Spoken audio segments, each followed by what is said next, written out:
Begins for both Iona and St. John's as they tangle on Redmen Field.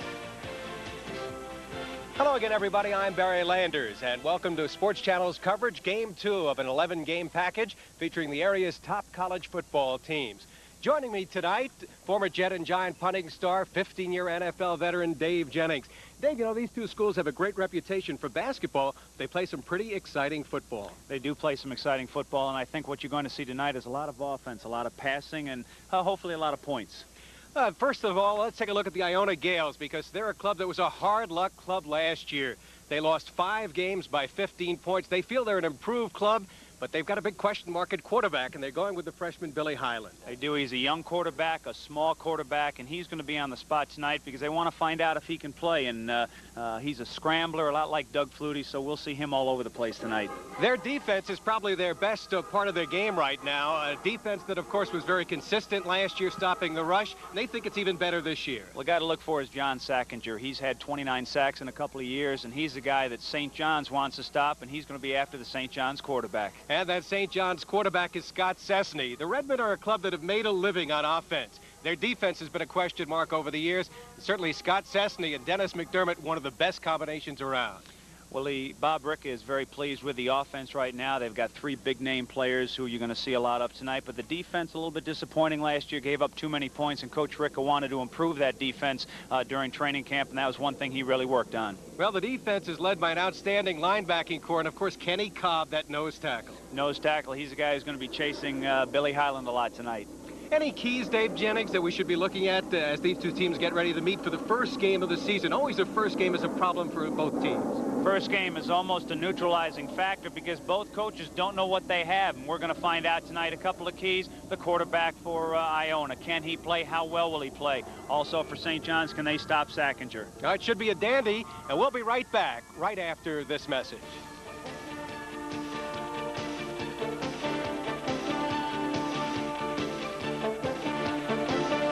College football game of the week is brought to you by Apple Bank. Apple Bank for savings. We're good for you.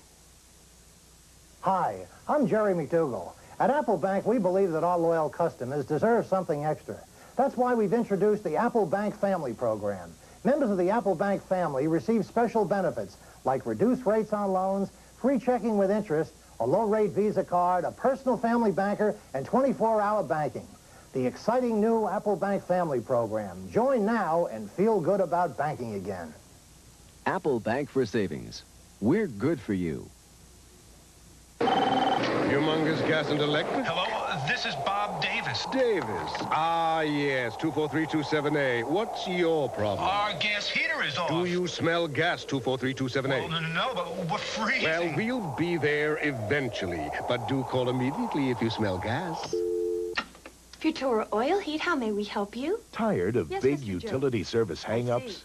I'll send your serviceman right over. Discover the warmth of oil heat. It's a September to remember on Sports Channel. The Mets make their final assault on the NL East with 16 games against the Cubs, Expos, Cards, and more. Halls of Fame profiles Dodger great Don Drysdale. And Sports Channel kicks off the Metro College Football Game of the Week. On Sports Channel Plus, the Stanley Cup champion Flames lead the NHL in the Soviet Friendship Series. Mondays, the Pro Boxing Tour is a knockout. And Tuesdays, relive the drama of the Soda Olympics Encore, the Mets Pennant Drive, and more. September on Sports Channel. A lot to get excited about. Back at Redmen Field, Barry Landers along with Dave Jennings as Iona and St. John's get ready to kick off the season. And let's go down on the field for our sideline reporter, Carl Reuter. All right, thanks very much, Barry Landers. You know, down here on the field, I had a chance to talk with both teams, and as most football games go, this could be the focal point. The focal point will be a tale of 2 quarterbacks. Now, Bill Highland, you talked about him. He's the freshman for Iona. And I talked with Coach Harold Crocker of Iona, and he said that Bill Highland, yes, he is a freshman, but he's got to go with him. He's got to get his feet wet. And no matter what the score is in this game, you're going to see Bill Highland. He's a rollout type of a quarterback, as Dave Jennings mentioned, along the lines of a Doug Flutie. He's going to be throwing a lot on the run. On the other side of the field, you have the veteran, the seasoned pro. He is the senior in Scott Cessny for St. John's, has shattered just about every passing record as a Redman. He is also a little bit nervous. I spoke to him. He says, I want to get things going. I guess that's the attitude for the first game of the season. They want to get it going. And we're just moments away from that kickoff, Barry. It should be very, very exciting. Thank you very much, Carl Reuter. As we mentioned, this is the opener for both clubs. And you know, Dave Jennings, these two clubs have played the last 4 years and opening the season. And the fact is that St. John's has won the last 4 years they've played in season openers. In fact, has an 8-game winning streak coming into the action tonight. But Iona lost a couple of heartbreakers the last 2 years, losing by 2 points last year on a very wild play. And, of course, losing the year before also by 2 points. So they've got revenge on their minds, and they hope that this will be the year that they will improve on that record of 3-6 of last year. Both clubs are getting set to go as the Redmen of St. John's wearing the red uniforms. You see them just below us. This field is an omni-turf field, and they've added lights. These additions made all within the last 3 years. And as you see the officials getting ready at center of the field, the referee tonight is Bob Lynch, and he's out there with the umpire, Nick Cucurisi. And we should have the start of today's game in just a moment. This is the second of 11 games you'll see on Sports Channel's coverage of college football. And there are the Iona Gales coming onto the field. This is a team that at one point lost 27 games in a row. They snapped that streak in 1987, and under Coach Harold Crocker, they have been a big improvement the last 2 years. Now the captains are headed toward the center of the field, and we'll have the coin toss in just a moment. Next week, the St. John's Redmen will also be featured here on Sports Channel as they take on Siena. St. John's That is the captain's beat. captain crew. Let's see if we can hear the coin I'll be toss. referee. 75 is Libretti and 64 Cobb, right? Say hello to Mr. Cucurisi. He'll be your umpire tonight. Iona, you're the visitors. All right, we have the head is the football player and the torch is the tail. Call while it's in the air. I'll catch it, flip it. If I drop it, we'll do it over. Who's going to call? I'm going to Call while it's in the air. Ready? Torch.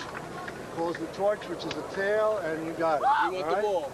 All right, white won the toss, would like the ball. All right, you want to turn that way, please?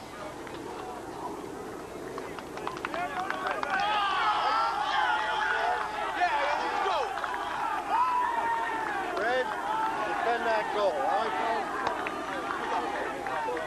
St. John's will be kicking off, and Iona will be receiving. And Dave Jennings, the start of any football season, a lot of butterflies down there. Well, there are, and I noticed that the Iona captain right away, Dixon, said, I want the ball. So I like that. Now, of course, here in college, you can defer the choice to the second half, which is something that's different from the pro game, and you can see both teams getting ready. St. John's, Redmen right down here. They're excited about the season. Both teams are, as I said in the opening, first game is always a neutralizing type of game because one team might be better than the other during the course of the season, but they haven't played yet. They don't know what they have. They're going to find out. And the coaches are excited because they don't know how the teams are going to play. Also, a night game under the lights. That's exciting.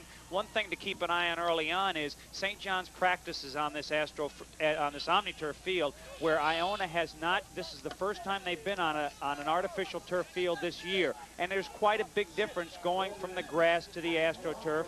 So we'll have to keep an eye on that tonight. All right, the deep men are Teofilo Palanco and Byron Womack. And doing the kicking will be Anthony Tricario. He'll be doing the punting and the kicking. He was a former Liberty Conference All-Star at both positions. And St. John's and Iona getting ready to start this football season. Perfect weather conditions, temperature around 70 degrees and very little wind. Down to about the 5-yard line, Womack. As he crosses the 20 up to around the 24-yard line, he's brought down by Chris Farrell, and it'll be 1st and 10 for the Iona Gales. Good job. Look at the Iona lineup, and the Gales, of course, with that freshman quarterback Bob Highland. And they're going to be looking at Billy Highland, rather, and, of course, Ed Bergamini and Chris Delacamera, the wide receivers.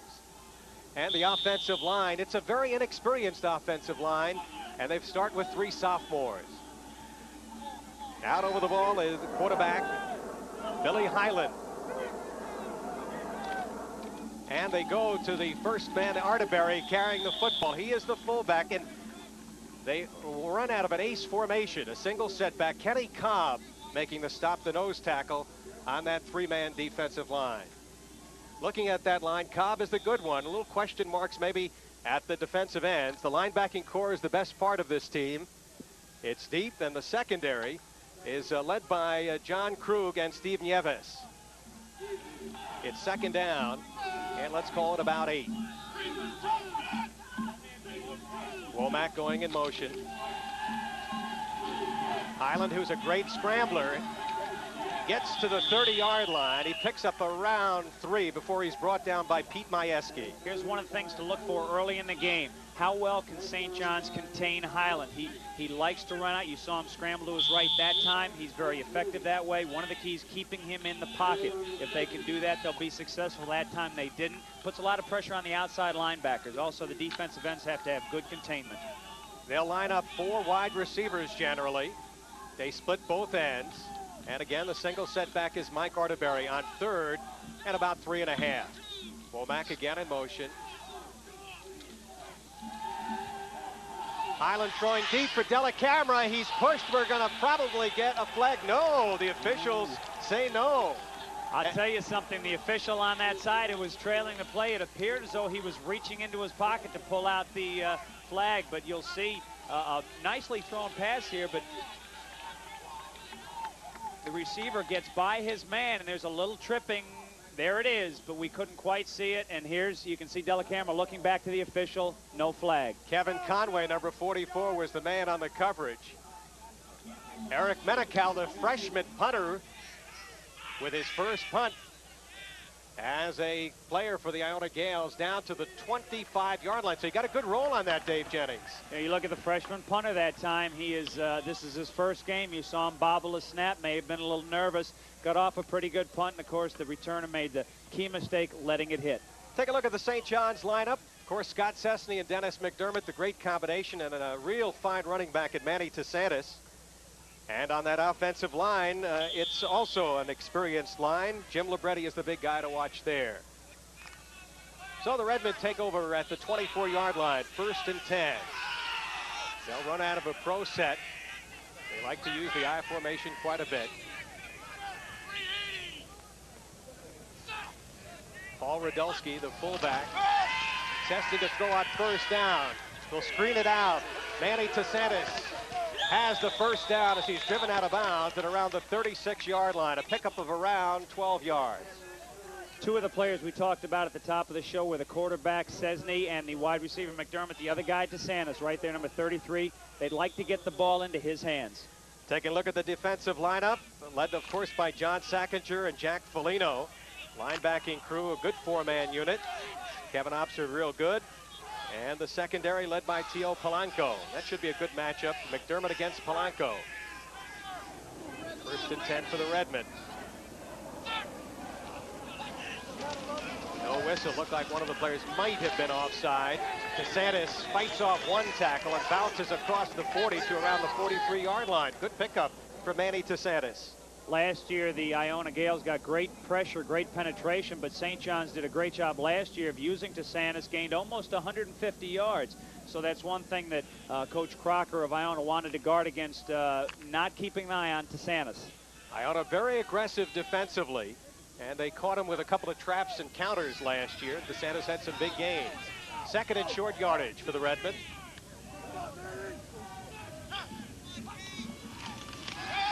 Cessny, a quick out to the sideline, complete for the 1st down. Making the reception was Anthony Amalfitano, and he's a good one. He's a kid who broke his wrist, didn't play at all last year, and they're really happy, especially Bob Ricca, to have him around.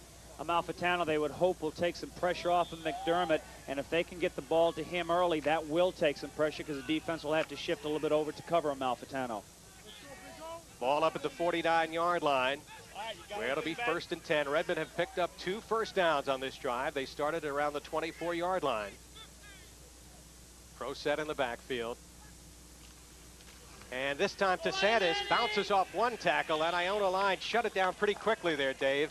And he was stopped after he picked up 2. Leroy Dixon, the captain, number 42, coming in to making the initial hit.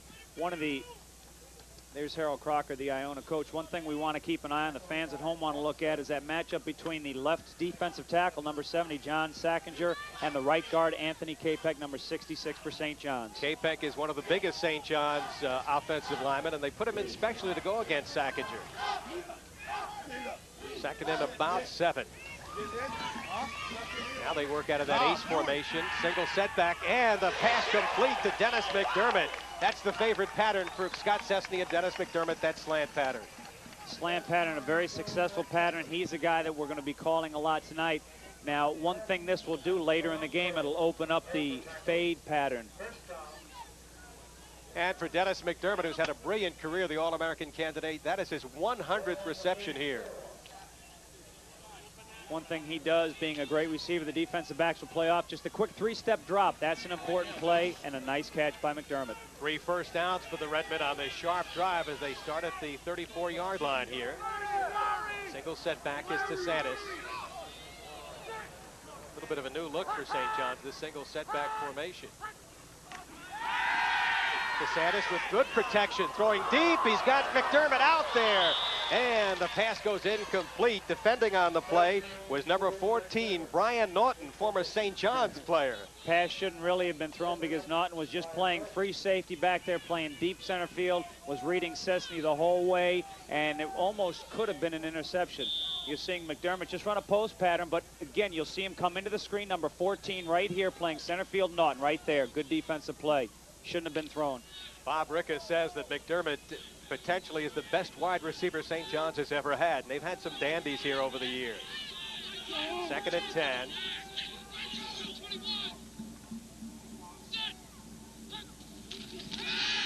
Cessny over the head of McDermott.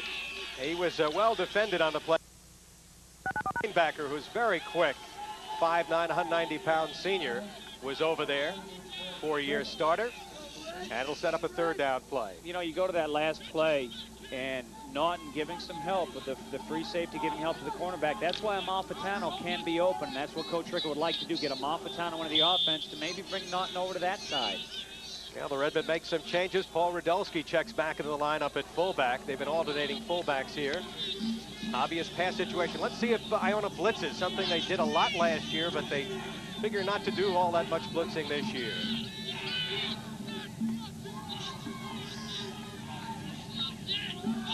DeSantis going in motion. Cessny with good protection, looking down. DeSantis wide open, and he will go toward the end zone, but out of bounds at around the 7-yard line or 8-yard line. A defensive mistake. DeSantis going in motion, just curling out of the backfield. He is a double threat. He can run well. He's a good receiver out of the backfield. Could have been a touchdown. Let's see if we can see the mistake. You'll see DeSantis come into your screen right there. See the linebacker not taking him and drop.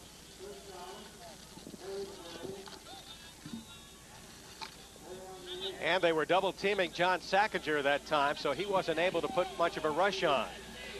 So the Redmen have first, and let's call it goal to go, or let's see where they've spotted the ball. Yes, it is inside the 10 and around the 8. Cessny going right to the air. That slant pattern complete to Dennis McDermott for the touchdown. And a penalty added on, probably a face mask in the end zone. So the defensive back playing too far off McDermott. McDermott, a great receiver. As you said just a few minutes ago, one of the favorite patterns is a slant pattern. Here, when you get close to the goal line, the defensive back, in this case Polanco's got to come up and play a lot more physically. Well, the best pass that Cessny throws is that pass. He can really drill the ball. Has trouble with that fade to the end zone. As you can see the officials there, let's hear the call. You have a dead ball, face mask against them. Penalty can be on the extra point, half the distance, or 15 on the kickoff. No question on that one. Why take the 1 yard when you can get 15 and kick off from the 50-yard line? Absolutely. And Anthony Tricario has done quite a job as a place kicker. Tricario has kicked 76 of 78 extra points. Had a great year 2 years ago, an off year last year, and they're hoping for big things this year. No tee, of course, in the new change in the rules, so they have to kick with the man spotting over there and holding the football, and that'll be number 11, Sean Bannon. Chicario's kick looks good, and it is right down the middle. So St. John's marches about 76 yards and scores a very impressive opening drive for the Redmen. You know, as we talked about in the top of the show, there are three guys you got to look for on St. John's, and you know Iona's looking for them. One is the quarterback, Cesny, a very experienced, a very smart quarterback, tough to pressure because he very often uses that three-step drop. Also, McDermott scored, had several catches. Now, on the left side of your screen, you're going to see McDermott come in, and he's just really wide open in a sense because the defensive back has got to be up closer and more physically, and you might have seen the, you'll see it up here, top of your screen, left side. You'll see the slant pattern right here. Face mask afterwards. There's a 15-yard penalty, so it'll be the kickoff from a 50, but the cornerback's got to play up a lot more, be more physical. Dave, you think the new rule will have much effect on these college kickers where they won't have the tee to kick? Oh, absolutely, especially if these guys have used the tee exclusively since high school and junior high school. It's a 2-inch block, and it really adds to the height. Now, in the AstroTurf field, it's not as big a factor because the ball is placed down on top of the turf. We're in a thick, lush grass field where the ball will be buried in an inch or two. That's where you're going to see have more of an effect. But I wouldn't be surprised to see more block kicks this year because of that, the kicker's not being able to get to height. Now here you've got a situation, ball being kicked off from the 50. What kind of kick do you use? Do you blast away and kick it out of the end zone? No, don't like that. It comes out farther. Let's see what kind of kick the Chicario will use. Will they try and pop it up in the corner? There you see the deep men. Brian Womack, number 33, was back there, along with Tio Blanco, number 9. So St. John's off to the early lead. 4:45 gone in the opening quarter, but Chicario kicked that one. A field goal. Looked like it went through the uprights there. Not a bad kick, but I don't know if Coach Ricca wanted that. I would prefer, as a special teams coach, to see him bloop it up into the corner. But the ball only does come out to the 20, so it's fine. Well, there you see the scoring summary. Finished off Cessny, the 8-yard touchdown pass to Dennis McDermott. And the extra point, 9 plays, 75 yards in under 2 minutes. Very impressive drive, Dave Jennings. And right now, the Iona Gales will try to answer with the freshman quarterback, Billy Highland. Highland trying on the draw play to go to Brian Womack, or Tony Morrow rather, number 39. And he was snowed under right there by Pete Majewski and Rich Colangelo. The linebackers really shooting the gap. Well, they were blitzing that time, sending in the linebackers. Bicchetti was also in there. One thing that you can expect St. John's to do with a freshman quarterback, try to rattle him. Billy Highland played at Holy Cross High School, not far from here. Holy Cross High School, the same high school that St. John's coach Bob Ricca played at. So second and long. Second and about 13. Womack going in motion. Highland in trouble, gets the pass off. It's going to be picked off downfield by John Krug. He's got a chance to the 10, the 5, and he's in for the touchdown. John Krug, the tri-captain, out of Lindenhurst, who had 3 interceptions last year, the catalyst defensive leader in that secondary, scores to make it 13-0. Well, the first pass by the freshman, not one to remember. He was pressured from the backside by Cunningham, who came in on the blitz, and I don't know if Highland felt it, but he floated the pass, and again, that's what pressure does. It forces the quarterback to throw it before he really wants to.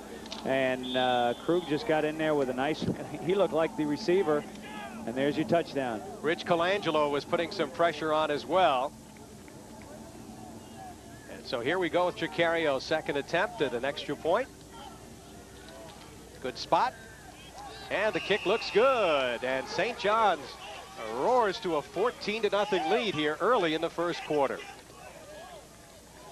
One thing we talked about also was how the defense was something that had given up a lot of points last year for St. John's, a lot of yardage. But tonight, they did it right away. A punt on the first drive and an interception for a touchdown. Another commercial timeout now.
55 jet.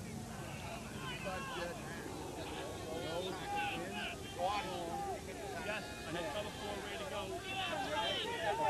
Let's go.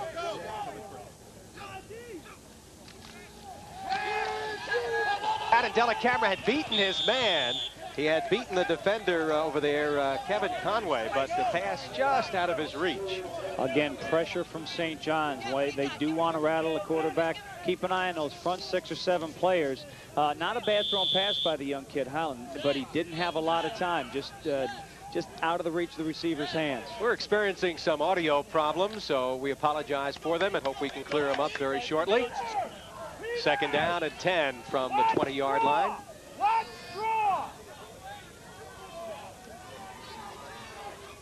Joe Donnelly in the ball game at a wide receiver spot. Busting up the middle is Mike Arterberry, the 6-foot, 230-pound senior who got hurt early last season.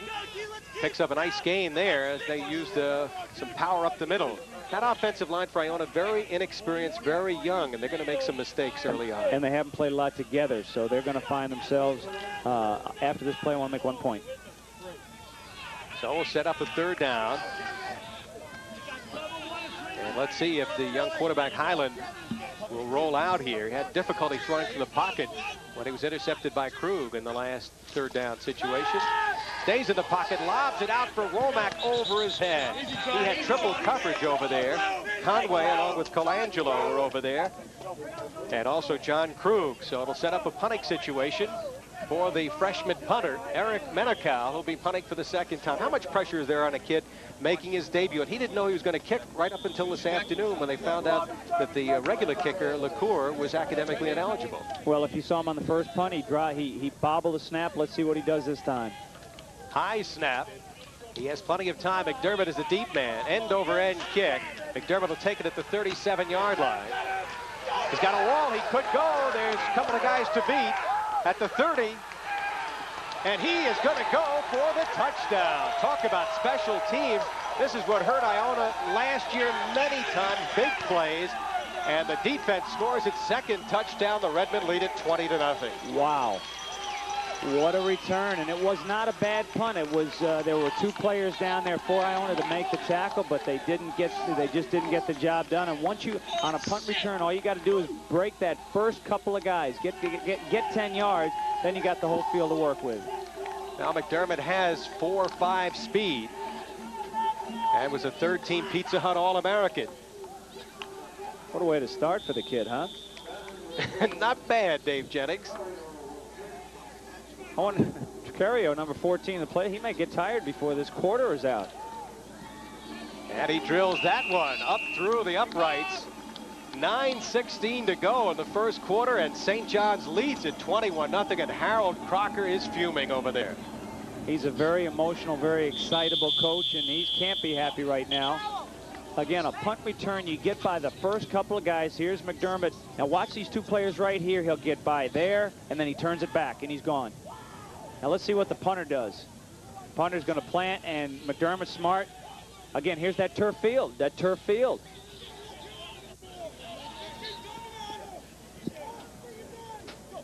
Apparently there was a flag on the play. We'll take another look at McDermott.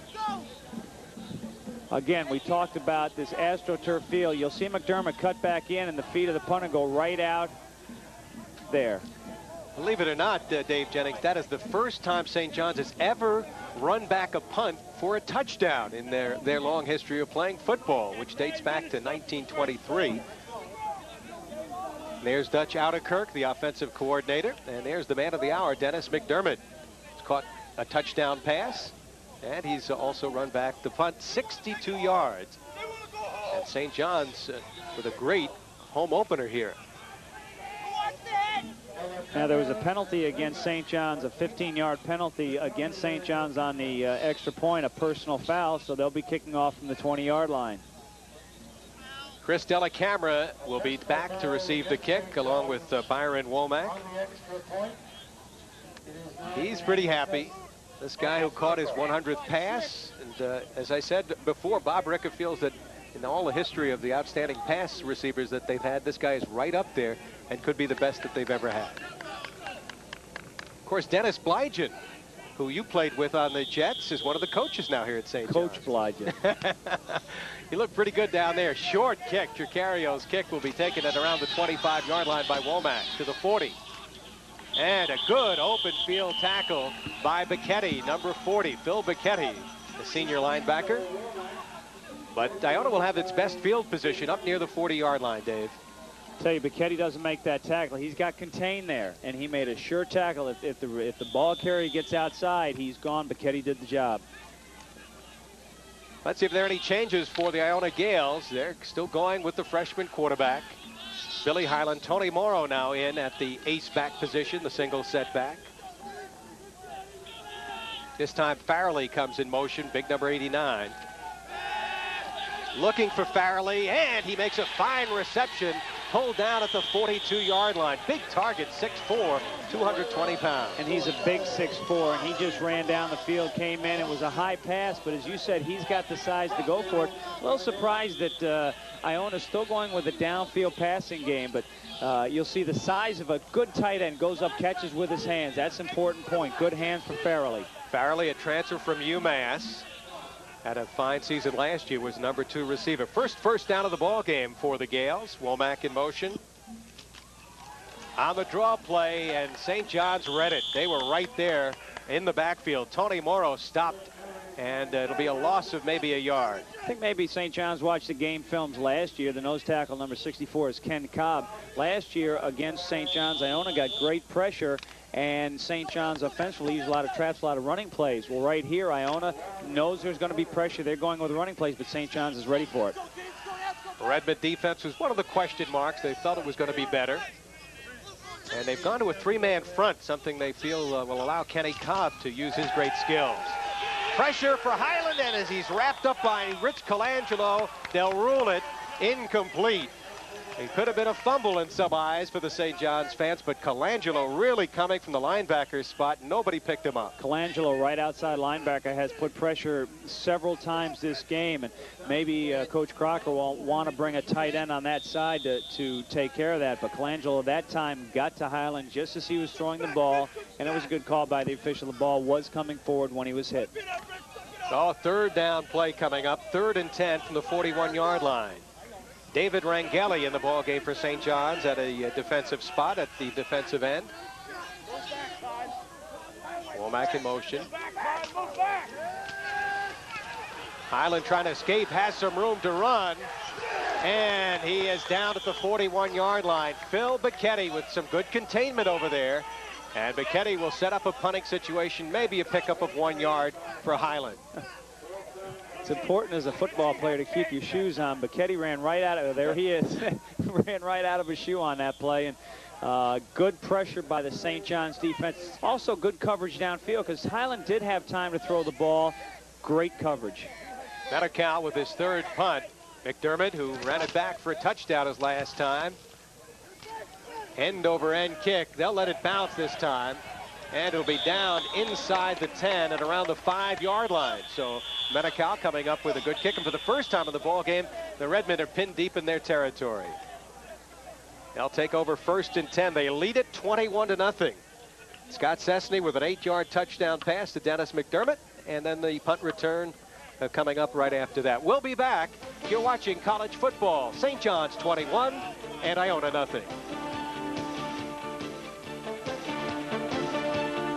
I wonder if I can get a car loan. Oh, I wonder if they'll give me a vacation loan. Join the Apple Bank family, and you'll never have to wonder if you can meet your financial needs. You'll get a personal family banker, free, no bounce checking, and more. Join the Apple Bank family and feel good about banking again. Come in or call Apple Bank for Savings. We're good for you. Back at St. John's University, Barry Landers along with Dave Jennings and Carl Reuter. St. John's leading it by a score of 21-0. And this is the opening game of our Liberty Conference schedule of telecasts. Second game of our college football schedule. Next week, you'll see these Redmen against Siena. And let's go down on the field and join our colleague Carl Reuter. All right, thanks very much, Barry. I just came over from the Iona sidelines, and assistant coach Rick D'Amico was furious with that defensive unit. He says, if you're going to give Szczesny that kind of time, we might as well pack it in and go home. He said, you guys are not doing what we've been practicing for the last 3 weeks. He says, if you want to quit, fine. If you don't want to, then get in there, and now they've got the chance because St. John's is buried deep in their own territory. Barry?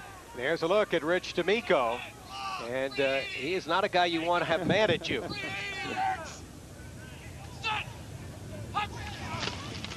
Szczesny to throw from the end zone. Looking for McDermott. He's out there, and he's got it. He may go, and he will go. 95-yard touchdown pass, Szczesny to McDermott. That may be a St. John's record.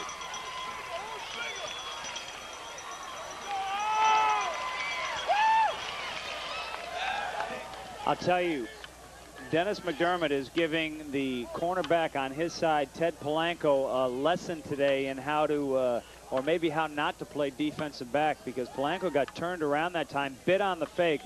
Plenty of time for the quarterback, Szczesny, to throw the ball. Iona came with a blitz, but St. John's picked it up beautifully. Their offensive line did a great job giving Szczesny plenty of time. McDermott ran it in a post corner pattern, and the ball was there. Polanco got turned around, and tell you, McDermott. 24 career touchdowns for this guy in only 3 years here at St. John's, and this is his 3rd year. Little guy out of Comstock High School in Port Jefferson on Long Island. And Iona just shocked, because we talked to their people a few times this week, and they felt that defense was ready. We highlighted the defense at the start of the game. They shut out Marist in a scrimmage earlier last week. Well, one thing they've done a good job, Anthony Capek, the right guard, who was moved into that position just to take on the tackle, John Sackinger, has shut him down. Sackinger has not gotten close, and that's one of the keys we talked about. Tricario to try his 4th extra point of this first quarter that has still 7 minutes to go. 28-0. Harold Crocker may be thinking they're playing Hofstra. Several years ago, in the midst of that 27-game losing streak, televised a few of the games against Hofstra. They blew them out something like 61-9. Now McDermott again is the wide receiver lined up on the left side. Szczesny's going to have plenty of time. Important, because here comes Iona. They're sending 6 or 7 people. Plenty of time, and just airs it out. On the left side of your screen, see the defensive back coat, not even close to McDermott because he went for the fake, and now it's a race. A race down the sideline. And Polanco makes it an easy touchdown run for McDermott, as he just couldn't catch up. And look at that Iona shock on their faces there. They can't believe it. They really came down here thinking that they could win this football game. You know, you look at Iona over the last several years, they had that 27-game losing streak, and Crocker came in, did a fine job. First year, broke the streak, went 5-5. Last year, they lost 5 games by 15 points, ended up 3-6, so they felt good. They didn't lose many players, only lost 7 seniors. They felt they had a good recruiting class, so they were ready to go, but tonight they're right as after the first 8 minutes, they are overmatched. And now we've got another penalty on that. I don't know what all these penalties are on extra points. Let's see if we can pick it up. I don't know. It's a personal foul. It's a 15-yard penalty. Well, this is part of the frustration that Iona is showing on a couple of these touchdowns. The second time they've been hit with that penalty. They've got to be careful of that, and the coaches have to keep the players mindful of that. Carrio's kick will come down to around the 23-yard line, fumbled by Womack, and he'll only get to the 26-yard line. Not much of a return there after he fumbled, and the Gales will put it in play 1st and 10. Bobby Dunlop, number 67, in on the tackle. Let's see if Iona goes to a little bit of a shorter passing game now. They've gone for the long passes. There's been a lot of pressure on Highland. Hasn't had time to complete the passes. Let's see if they go with either the sprint outs, the short out passes. Let's keep an eye. Highland has completed 1 pass. That was for a first down to John Farrelly. Now Womack in motion. Draw play. And Arterberry cracks across the 30 to the 31-yard line, shut down by Robert McKinney. one of the defensive ends who was a real pleasant surprise in preseason and won the starting defensive end spot for the Redmen. Ray Taveras, who had been penciled in as the regular, left the team, and McKinney has done a good job.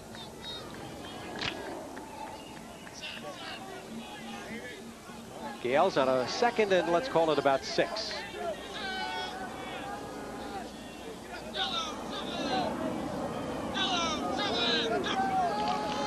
And they'll stick on the ground. Good hole for Mike Arterberry as he'll pick up the first down as he gets to the 40-yard line. Stopped by Phil Bicchetti, number 40. One thing that Coach Crocker obviously wants to do right now, settle down the offense for Iona. A trap to the left, the first running play, trap to the right, the second running play.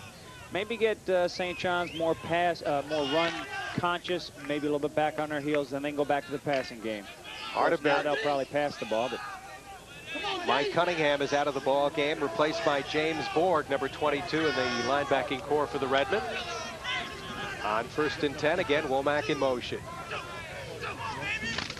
Pitch coming to Arterberry. This time he'll try to go outside, and he'll be shoved down after picking up around 3 inside the 40 to around the 37-yard line. Pete Majewski and Kenny Cobb combining on the stop. Dave, when they work that ace backfield, the single setback, what are the advantages and what are the disadvantages of that backfield? Well, basically it's a passing formation, so you get the defense very pass conscious, which can open up some runs. But right now, Coach Crocker wants to get the running game going so the offense doesn't lose any. They've lost a little bit so far, but let's get that confidence back. And St. John's will try to blitz in passing situations against that single setback offense. This time, the hole for Arterberry is shut down right at the line of scrimmage by Kenny Cobb and Frank Pawlowski. Well, this Cobb is really quick out of Port Jefferson Station. He bench presses 442 pounds, that guy right there, number 64, and he's awfully quick. Tough to run up the middle with him there. It's nose tackle, a tough position to play. It's tough to find players. It's like finding catchers in baseball.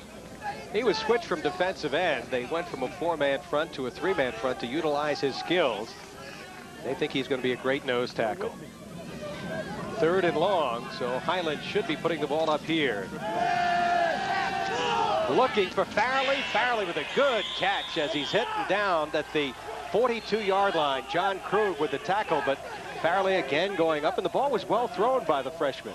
Quarterbacks like to find favorite receivers. It's fairly obvious right now that Highland's favorite receiver is Farrelly, the very big tight end. Same pattern he ran before, going in motion and then coming back on a post pattern. Good size. If they get the ball up there, he's got a real good chance of catching it because his size is bigger than the defensive backs from St. John's. Farrelly was a second-team Liberty Conference All-Star last year. Again, that spread formation. Arterberry stumbles in the backfield. Looked like he fell over his own man right there as he was trying to get outside. And Kenny Cobb combined on the tackle with Scott Biter. Short pickup. And it'll be 2nd and about 2. In case you're just tuning in, St. John's leading Iona 28-0. 3 minutes, 35 seconds to go in the first quarter. Explosive start for the Redmen. 2nd and 9 from the 41.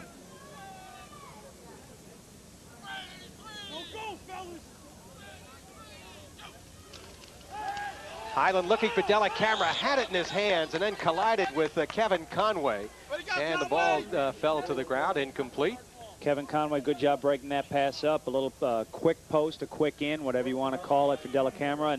And the pass was there, nicely thrown, good pattern. But a good job by Kevin Conway breaking it up. Highland, you see there, number 2, highly recruited by many of the schools, including St. John's. You know, you think if Iona doesn't get the first down here, they'll go for it. What else? 3rd and long.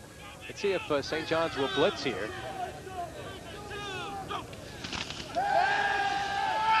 Running out of room. There's Kenny Cobb chasing him. He uses his quickness to elude one man. Throws. He's got a couple of guys downfield. Farrelly's got it, and he'll go for the touchdown. He and Mike Arterberry were both there, and wouldn't that have been something for Iona if they had both fought for the ball, Dave Jennings, and it had dropped. But Arterberry let Farrelly take it, and Iona is on the board. Well, maybe not. Maybe Highland was across the line of scrimmage. They're talking about it right now, but you saw what Highland can do. He is he's very active. He's very fleet on his feet. And apparently preliminary indication is indeed, Dave Jennings, that he was over the line. Line of scrimmage was right about the 40. Now they've changed it, so it will be a touchdown.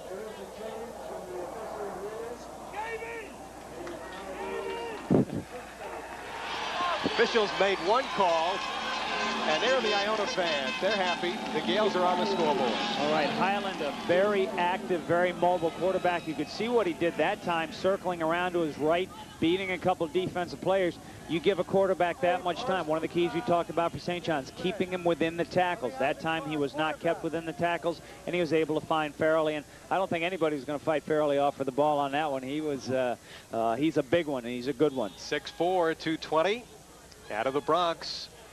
Tommy Bergen to do the kicking.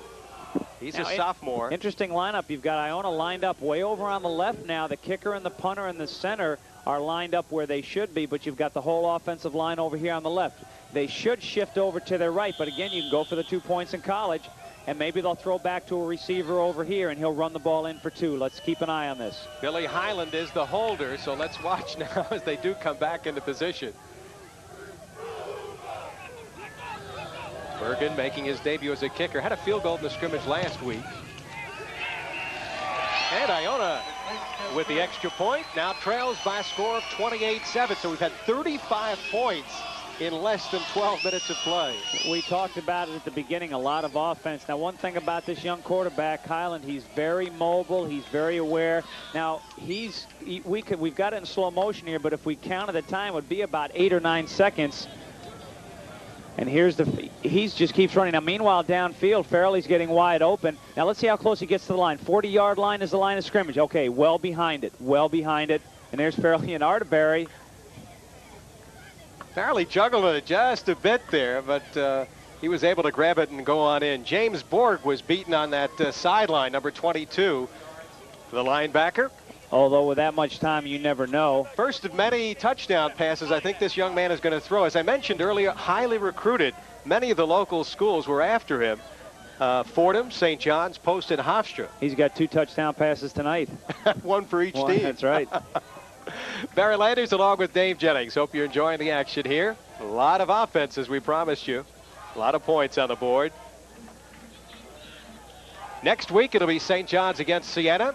And then we'll follow that up with a real classic battle between the Hofstra Flying Dutchmen as they will take on their arch rival CW Post. That should be a dandy. Should be, and it'll be interesting to see on this drive what St. John's can do. Very often you get out to a 4-touchdown lead early on.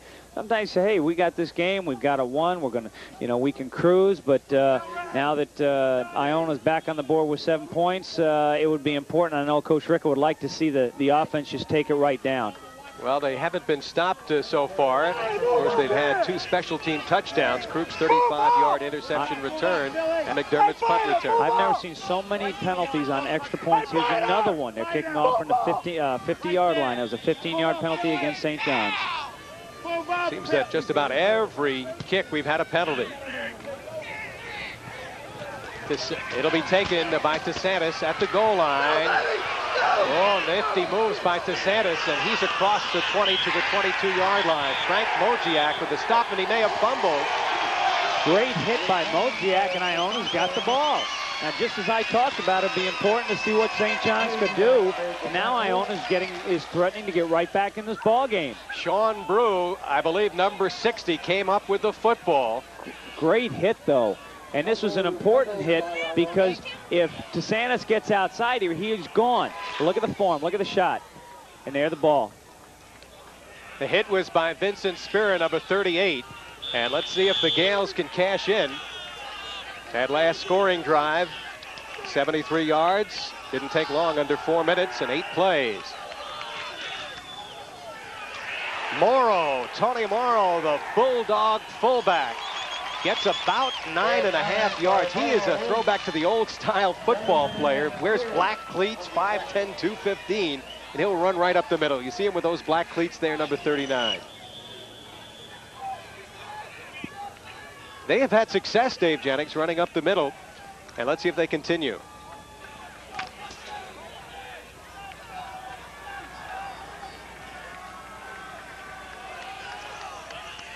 They picked up the first down, so it is first down and 10 from the 12-yard line. Womack in motion. And trying to make the cut, Morrow, but a good pursuit in the St. John's defensive backfield there. Pete Majewski and Mike Cunningham combining to make the stop. Morrow doesn't have the speed to break away. Well, Cunningham did a great job turning that play in. Turn it back in, you get help, and he stayed with the play, made the initial hit, got knocked down, got back in the play. Della Camera now comes in the ball game, and he replaces the wide receiver Ed Pregame. One play that's been successful today for Iona has been with Forelli going in motion and running a post pattern. Morrow's in the old Don Nottingham mold, the kind of running back. You remember him. You've been around long enough, Dave Jennings. Highland on second down, escapes a couple of tackles, but he will not escape the pursuit of Pete Majewski, number 34. Pete Majewski came on a red dog, that's what they call it when a linebacker comes, and was untouched. And again, that's one of the keys we talked about, putting pressure on Highland. You would expect that St. John's would try to do that. He's not an experienced quarterback in the college game, so he can't see these things. It'll be tough for him to audible because he hasn't played that much. That's probably the thing that a freshman quarterback has to learn, and only learn by experience. You've got to be under the fire in the game. So 3rd and about 18.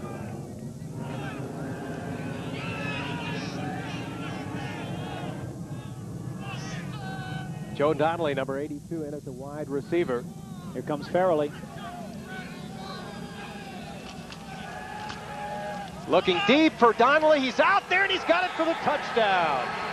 So the sophomore from Cresskill, New York, catches a touchdown pass, and the Gales are right back in the game as he beat Kevin Conway, the cornerback, number 44. And another thing that hurt was Farrelly ran right down the seam, which influenced the defensive back. A beautifully thrown pass. Really nice. Now, again, we got that same extra point lineup, and all of a sudden, we got ourselves a ball game. Well, last year was a wild and bizarre game, and we'll talk about that a little bit later on. It turned out to be a 2-point game, and it was a blocked extra point that resulted in an 83-yard return that won the game for St. John's. Again, you see the lineup there. They'll come back into a regular extra point You have to wonder if they're going to set something up later in the game with that lineup. Bergen to try the kick, and it is perfect. So we have played 14 minutes and 18 seconds, and we have 42 points. So do we have another penalty? I don't see one. I'm looking for the flag. You know, you expect a lot of flags like holding, first game, and those kind of penalties. Maybe Carl can find out for us why they're having all these penalties on the extra points. Just lobbing it to the left, a little fade pattern. There it is. Nice catch by Donnelly, who played on the JV squad last year. You think the quarterback will be excited on a touchdown pass? Hey, you got to give this kid, he's a winner. The word on this kid was that he was a winner. And he's behind 28-0. He's thrown an interception for a touchdown. Look at that arm. You got to like that, Dave. Well, he wants to get this team back in the game. It's important for a team that gets behind early in the season. We're still in the first quarter here. Well, we promised you a lot of action. We told you these teams were explosive. And so far, we have 42 points in the first quarter. Eric Medical will be doing the kicking. I'm not used to seeing the ball being kicked off from the 35-yard line. I think the opening kickoff was, and that was the last one. Manny DeSantis back to receive the kick along with Kevin Conway. They're upfield at around the 15-yard line. DeSantis will take it at the 17. Great open field runner, but this time Iona has some gang tackling to make sure he would not break one. Leroy Dixon, number 42, the captain. One of the tri-captains on the tackle. And the scoring summary right there. Donnelly, the 21-yard pass from Highland as they went 4 plays, 22 yards, 2 minutes and 8 seconds. Iona showing they could put points up on the board pretty quickly, too. And it appears that St. John's may have called a timeout here. Chesney's still on the sideline with Coach Bob Ricca. It has been a long first quarter. We may have a penalty. Speaking of penalties. You know, that's what happens. Personal foul. They never tell you what the personal fouls are. In pro football, do they? They always tell you, and they give you the number. That's why these college kids like it, because they never tell you who did it. but now has the momentum swung. Now we had a last time St. John's got the ball, they had it for the kickoff return. They fumbled. Here on a kickoff return, a 15-yard penalty. The momentum has swung back to Iona. They got to shut down McDermott. Let's see if they give him some help over there. Polanco is lined up one-on-one with him right now. And that is going to be a tough matchup indeed, as we've seen so far. Working out of the I formation to Santis. Stopped in the backfield after he got a couple of yards. Mike Bardunius, number 79, the tackle, 230-pounder from Long Island, St. Anthony's High School with the stop. And that should do it on the first quarter. Clock ticking. Let's see if they get another playoff with 19 seconds left. Redmen make a change on the offensive line as Anthony Capek, number 66, checks into the ball game, placing Bobby Dunlop. 5 seconds left. And they will not get another playoff, so a high-scoring first quarter has come to an end. And at the end of one, here at Redmen Field on the campus of St. John's University, the Redmen lead the Iona Gales 28-0.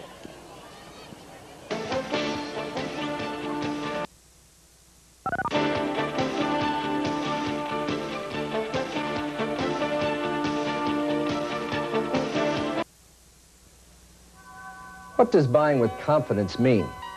When the Wiz opened its doors years ago, our founder pledged, satisfaction guaranteed or your money back. And that pledge is still being honored.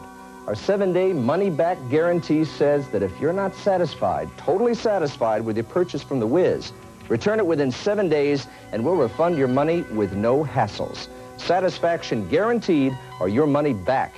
That's buying with confidence. Nobody beats the Wiz.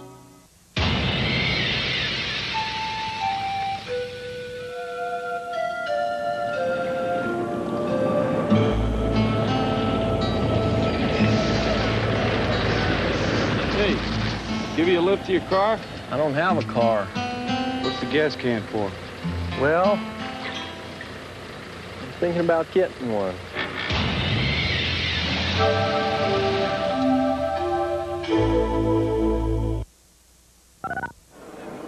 Barry Landers, Dave Jennings, back here at St. John's University. Let's go down on the field. Here's Carl Reuter. All right, thanks very much, Barry. Now, two things happened during that last walk of change of possessions in the quarter.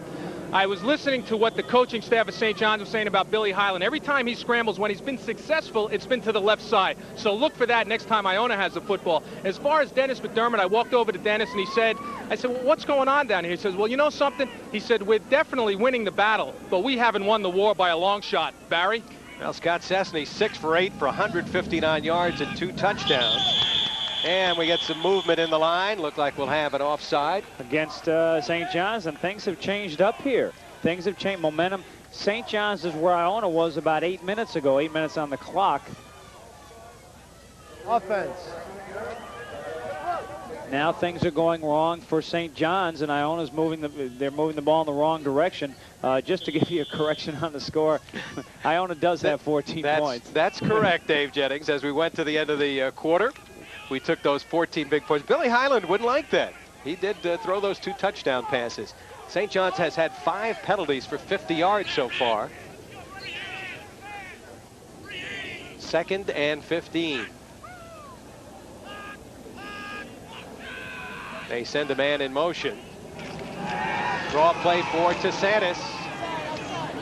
And he crosses the 15 up to around the 17-yard line.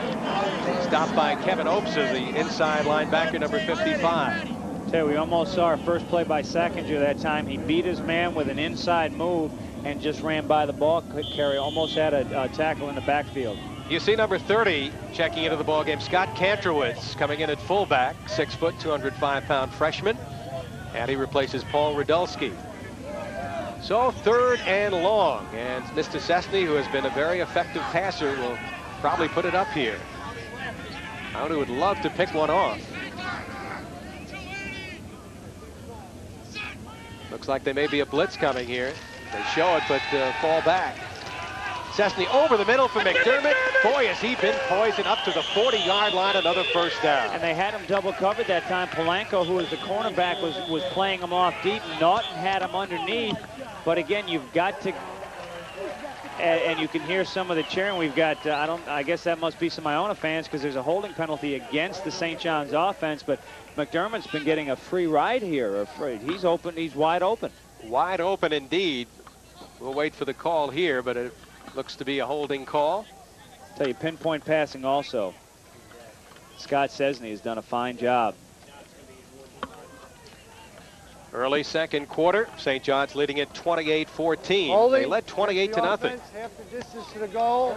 Third down. Still, yeah. So they'll go half the distance, bring it back to the 8-yard line. And I'll tell you, St. John's, you have to wonder maybe if they thought, hey, we have this game, they let up. It can happen. So third and about 21 yards. St. John's in a situation that when they were pinned deep in their territory through a 95-yard touchdown pass before. Wouldn't be surprised if St. John's just goes with a conservative play right here. Now he's going to call a timeout. Cesny calls a timeout. You have to wonder what the play was called. He didn't like the defense. Very often when things aren't going well, the coach will say, hey, we're not going to put it up in the air. Here he comes over to talk with Coach Ricca. We're not going to put it up in the air. We've been making a lot of mistakes, having a lot of problems. Let's just play a conservative play, run the ball, maybe even a draw. We'll punt the ball out and let our defense do the job. Well, St. John's, of course, has dominated the series between these two clubs, winning the last 8. 10 of the 12 games that they've played. As I mentioned, Dave, last year, that blocked extra point turned into a 2-point, 83-yard run for St. John's. They won the game 26-24. The young man who's playing tonight, Steve Nieves, was the man who picked up that football. We're going to see that a little later? We will have on our flashback segment a chance to see that bizarre play, which was the first time since the new rule was instituted last year that a 2-point conversion was made. It used to be the ball is blocked on an extra point. It immediately went dead. But now they said, hey, it can keep in play. And it creates some interesting possibilities, especially in that game. What do you think Coach Rick and Scott Cesny were talking about? What do you expect right now in this situation, third and long? Probably the quarterback says, he's saying, Coach, let's go with a pass. I can throw the ball. We've been having success. And Coach Rick is saying, yeah, but we're making mistakes. We're having problems. Let's just play a conservative play. Let the defense take over. We'll see. Iona has not blitzed much so far tonight. Let's see if Sackinger is able to get in. They line him up on the right side this time, number 70.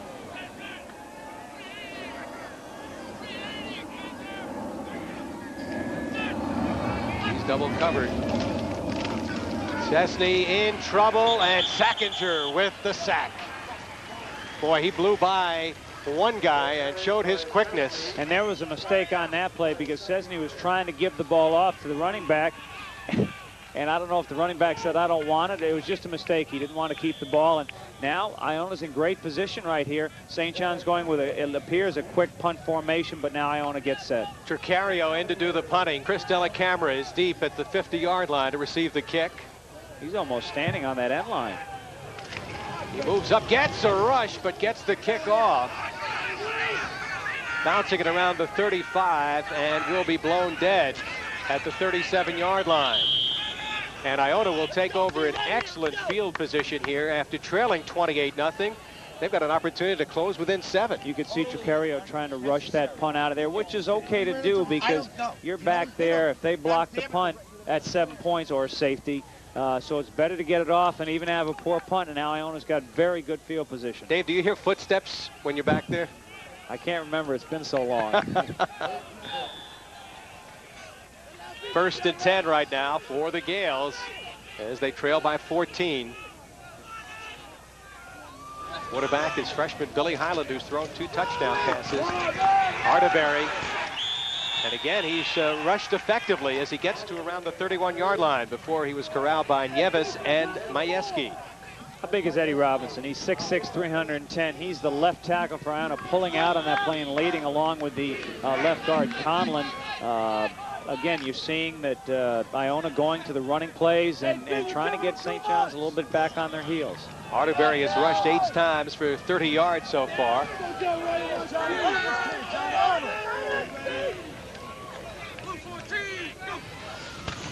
Play action rolling is Highland. Gets by Colangelo and will be run out of bounds inside the 30 to the 27. Remember what Carl just talked about, that St. John's wanted to watch out for Highland rolling out to his left side.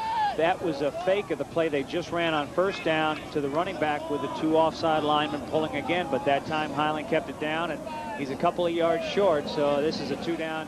This is 2 downs right here for the first. Ray McKinney out of the ball game right now at defensive end, replaced by number 99, Omar Gonzalez.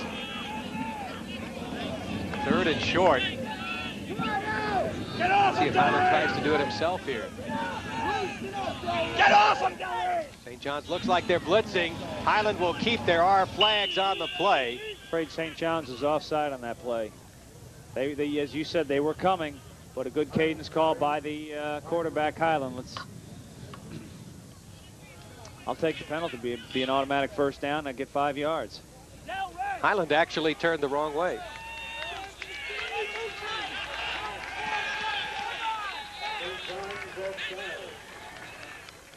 So the Gales keep the drive going here. Offside, defense, first down. With the call right there, referee Bob Lynch. And I'll tell you, got to give Iona a lot of credit. A lot of teams down 28-0 with a freshman quarterback. Kind of packed it in early here, but they've shown a lot here coming back. Highland again working with that single setback. Womack in motion. And good protection this time, deep for the end zone. Della Camera is out there, and it's incomplete. Chris Della Camera was double covered over there. Looked like he had a shot to grab that ball, but it fell to the ground. Travis Anselmo did a great job coming back. The ball was floated, giving Anselmo a chance to come back in and make the play. Very close to a touchdown pass. Anselmo's going to come back in from the left side. Now it looks like Della Camera's wide open here. Here he comes. Good play, but good play. Excellent defense. Highland, by the way, 4 for 11 for 108 yards, 2 touchdowns, and 1 interception. That resulted in a touchdown. Draw play to Arterberry, and St. John shut it down right at the line of scrimmage. Kenny Cobb, the nose tackle, doing what a nose tackle does best. He's their best defensive lineman, and he gets a lot of pressure. You want to just fire out as a nose tackle, control the center. Don't pick a side. Just wait for the ball carrier to come in so you can go off either side. Cobb out of Port Jefferson, Comstock High School, the same high school, of course, that some of their other stars are out of. Dennis McDermott and Manny Tasantis. So 3 of their big players out of the same high school. Johnny, move out! 3rd and long. Let's see if the Redmen blitz here. Looks like they are coming. Highland looking for Farrelly, and he was under pressure as he threw it. Donnelly was also deep down there. Travis Anselmo was defending. Ooh, I'll tell you, I thought Anselmo did a great job holding the receiver. Did a great job of holding the receiver. Joe Donnelly, who caught a touchdown pass earlier, was the intended receiver. St. John's got away with a penalty on that play. Anselmo just grabbed the receiver as he ran by. No call by the official, so it sets up a 4th down play. 4th and 11 from the 25, and they will go for it, Iona. Look for Farrelly. Got Pregame as a wide receiver to the right side. Womack going in motion to that side. Highland has time. Now buys some more time. Throws it incomplete down at around the 12-yard line. A diving attempt. Incomplete as Mike Cunningham was defending on the play. Ed Pregame was the intended receiver. And that'll turn the ball over to St. John's. But Highland has that escape ability to buy time with those quick feet like a Doug Flutie. Imagine what he's going to be like in 3 or 4 years. And as we mentioned, a lot of the local schools, the Division III and some Division II schools were very interested in him. So Scott Sesney will bring his club to the line of scrimmage with 1st and 10 at the 25. St. John's leading 28-14, 10:55 to go here in the 2nd quarter. Working out of the I formation. Tasantis tripped up. Good line play that time by the Gales. Pete Adams came up, made a nice tackle. Number 32, the 5'9", 198-pounder. Seems like we've settled into a ball game now, a normal ball game. That first quarter was wild. Well, sometimes in first games, you said neither team knew what to expect. Opening games sometimes are bizarre. Now McDermott will line up wide to the left, and Polanco will get some help there. No double cover on that side. First set in the backfield.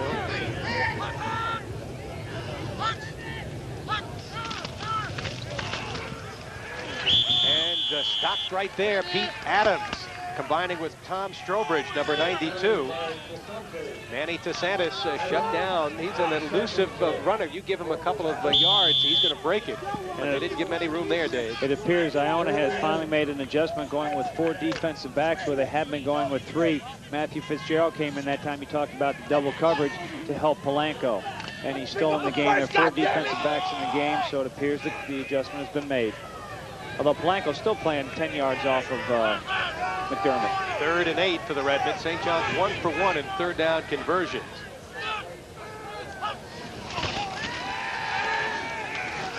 Looking for the sideline, incomplete. He was looking over there for number 88, looking for the tight end Greg Skopinski, and overthrew him as Fran Modziak, number 4, the linebacker, was defending. Also looking for Sakinger, who came in and put good pressure on Szczesny, forcing him to throw. Again, you put pressure on a quarterback, you don't have to sack him. Make him throw early. That's what happened that time, incomplete pass. Let's see if Tricario can get off a little better punt this time. He's not under the pressure. However, Iona does have 10 men up on the line, which doesn't mean it's a rush, but they do have 10 men up. High snap. They better watch their snaps. Polanco's back. It is not a good kick. Taken at the 36-yard line. However, I believe we have a flag on the play. And look at the gang tackling by the Redmen. Good coverage on that punt as they drive Polanco back to the 31-yard line. John Del Rey was in there to make the tackle, and as you said, not a very good punt, a low line drive, but again, in college, everybody can go down on the snap. In pro football, only the 2 outside guys, so good coverage by Del Rey. In college, you can get away with those lower line drive punts. So the Gales, who have fought back from a 28-point deficit to make it 28-14, will put it in play with 9:09 to go in the first half, trailing 28-14. Tony Morrow in the ball game as the setback behind quarterback Billy Highland. That's Farrelly in motion. He's been the big receiver. Highland with good protection. And he's down as he gets to the 36-yard line. Bill Bicchetti, the linebacker, made the stop. One thing you notice about Highland is he is very quick to run the ball.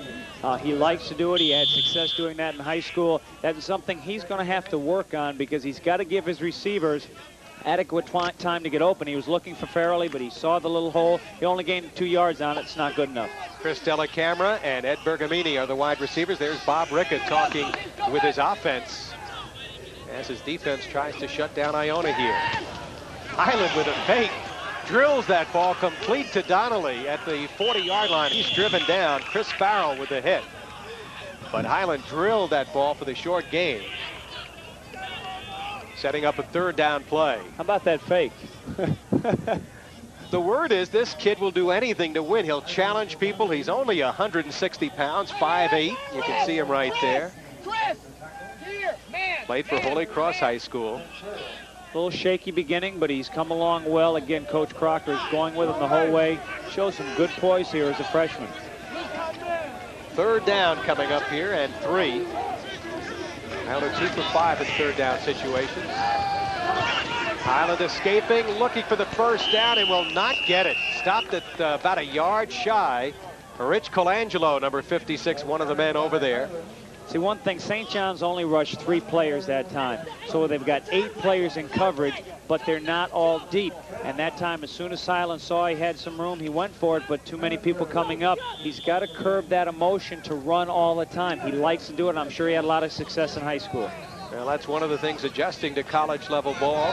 McDermott is back at around the 20-yard line to receive the kick of Menikow. Get some rush on this time. Downfield, a fair kick. It'll be bouncing.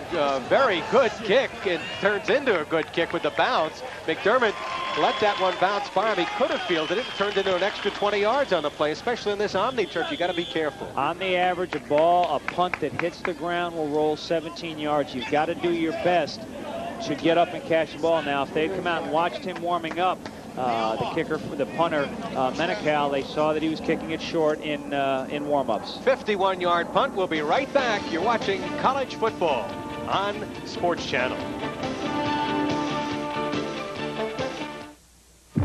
They say the first cut is the hardest, but don't worry.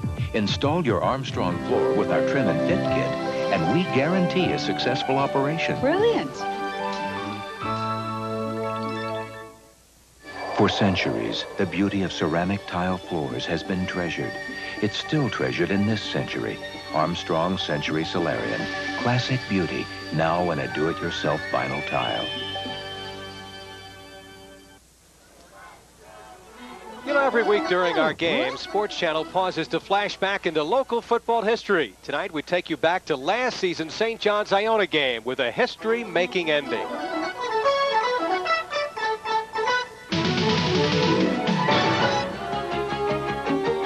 Last year, the NCAA instituted a new rule change, and St. John's was the first in the nation to benefit by it. With only minutes left and the score tied, Iona had their point-after touchdown blocked.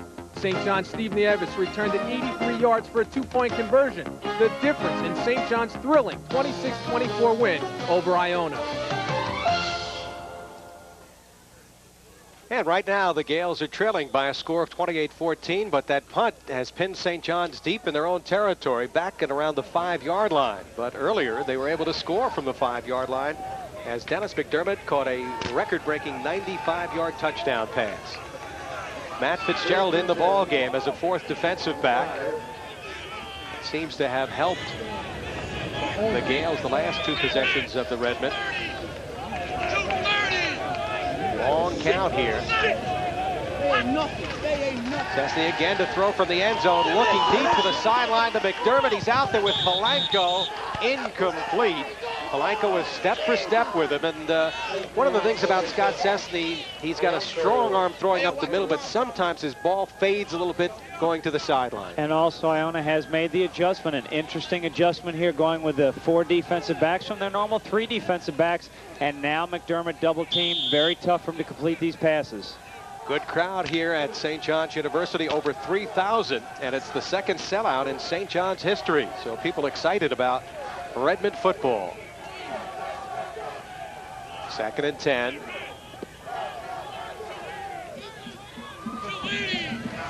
He's coming, he's coming!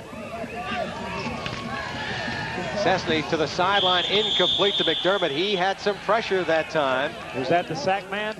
Looked like he was putting a little bit of pressure. He has 30 sacks in his career, John Sackinger, including one tonight. Tell you, this is where those defensive linemen, those ones who are the good pass rushers, enjoy it. 2nd and long, deep in their own territory. Now it's 3rd and long. Let's see if I'd like to see a play here where St. John's would spread it out with 3 or 4 wide receivers, then run it up the middle. That's where it'll be open if you spread out the defense. Scott Kantrowitz is checked in at fullback, replacing Paul Radulski. There he is, the sack man, John Sackinger. 6 foot, 235 pounds out of Yonkers. He lost 20 pounds, and he's much quicker this year. Chesney under some pressure from Sackinger, throws incomplete. John Sackinger chasing Chesney out of the end zone. Close to a intentional grounding, which in this case would have been a safety because it happened in the end zone. But Sackinger, he's getting into the game now. This has become a very competitive ball game after that crazy first quarter. Well, this is the kind of game we expected, a close ball game. Chris Delacamera is back at around the 45-yard line. Should get the ball in great field position. Playing too deep. Tricario steps forward, gets the kick away, sails it downfield across midfield to the 48-yard line. Delacamera tripped up. Nice coverage in the open field by St. John's. Coming up with the tackle of number 42, John Del Rey. One thing I've got to get used to watching this college game is the fact that everybody can run downfield on the kick. You can have the line drive kick, and that was a line drive because everybody was down there to cover. A good coverage play by the special teams of St. John's. A lot of Iona fans have journeyed down here to St. John's for this game, and part of the reason why we have a sellout crowd. So the Gales have it 1st and 10, trailing 28-14, 6:29 to go in the first half. Mike Arterberry gets the call and picks up around 4 yards off the right side of the line.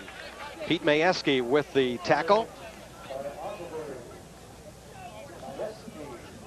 You're going to hear Majewski's name mentioned often. He's a transfer from Wagner, their leading tackler of last year, out of East Meadow High School on Long Island.